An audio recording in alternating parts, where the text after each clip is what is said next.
Video kali ini saya akan membahas masalah tentang kredit pintar yang katanya beberapa waktu ini tidak bisa digunakan atau sedang perbaikan sistem. Nah, beberapa orang mengira hal ini menjadi indikasi bahwa aplikasi kredit pintar mulai bangkrut nih, mulai kolaps dan mulai kebingungan tentang cash flow mereka karena banyaknya gagal bayar.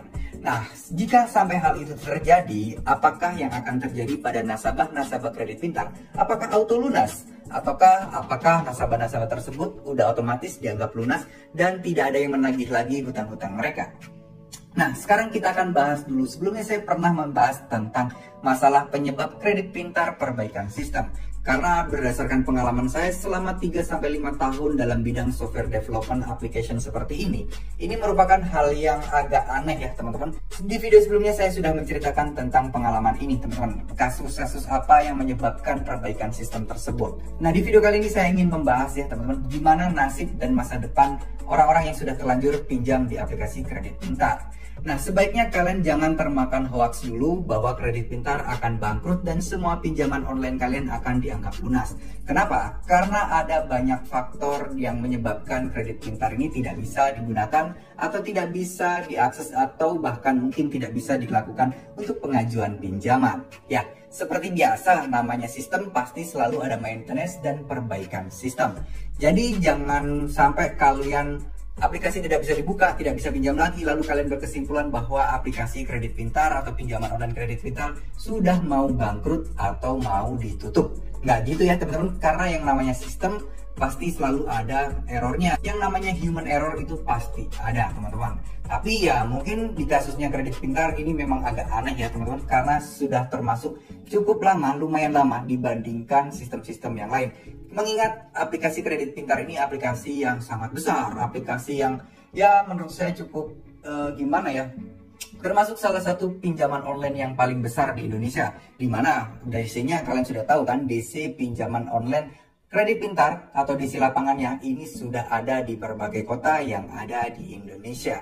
Jadi ya mungkin buat sebagian orang pasti merasa senang dengan masalah yang terjadi pada kredit pintar seperti ini. Mereka berharap ini bisa dijadikan galbay, ini bisa galbay aman dan lain sebagainya. Namun pada kenyataannya menurut saya kok agak ragu ya kalau misalnya aplikasi kredit pintar mau tutup atau bangkrut. Karena mengingat sebesar itu mereka harusnya support dana dan dukungan dana-dana dari mereka ketika mereka sedang kolaps harusnya sangat-sangat besar untuk saat ini ya teman-teman. Kenapa? Meskipun banyak yang galbay, saya rasa asuransi dan lain sebagainya bisa sedikit mengcover kerugian-kerugian mereka jika sampai hal itu terjadi ya. Tapi menurut saya perbaikan sistem seperti ini kayaknya mungkin ya ada penambahan fitur besar atau mungkin ada beberapa kesalahan-kesalahan yang harus mereka perbaiki di aplikasi lama, di sistem lama ya. Kita nggak pernah tahu karena mereka belum memberitahukan secara detail dan saya rasa tidak akan memberitahukan secara detail juga kepada para peminjamnya ya.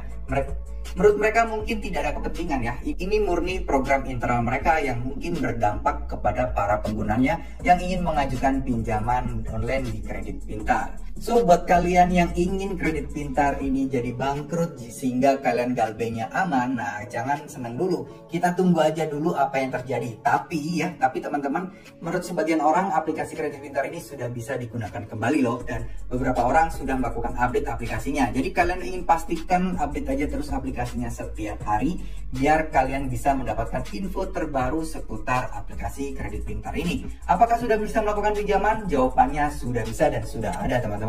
Jadi kalian mungkin yang penasaran kalian bisa cek aja. Tapi saya ingatkan sekali lagi ya, lebih baik saya sarankan kalian tunda dulu jika kalian ingin mengajukan pinjaman. Berdasarkan pengalaman saya juga ketika aplikasi baru rilis, itu kadang ya ada beberapa human error juga yang menyebabkan aplikasi ini masih ada bug-bugnya. Ini penting sekali untuk kalian ingat ketika ada fitur baru juga ya, karena di situ banyak sekali hal-hal baru yang mungkin terlewatkan oleh para developer atau programmernya teman-teman. Nah, sebaiknya kalian baru mulai untuk mengecek itu seminggu atau 2 minggu ke depan ya, ketika sistem sudah stabil. Nah itulah baru kalian kalau mau coba-coba boleh teman-teman. Tapi saya ingatkan lagi, bunga dan lain sebagainya harus kalian pertimbangkan juga. Kemampuan ekonomi kalian juga kalian harus pertimbangkan. Jangan sampai kalian nanti ketika ada tagihan dan pembayaran dari kredit pintar, nah kalian bingung nih, kalian gak ada uang sehingga kalian kena bunga dan lain sebagainya. Semoga ini bisa menjadi pertimbangan kalian. Semoga ini juga bisa memberikan kalian pemikiran yang lebih bijak lagi apakah mau melakukan pinjaman online di Kredit Pintar ataukah tidak, teman-teman.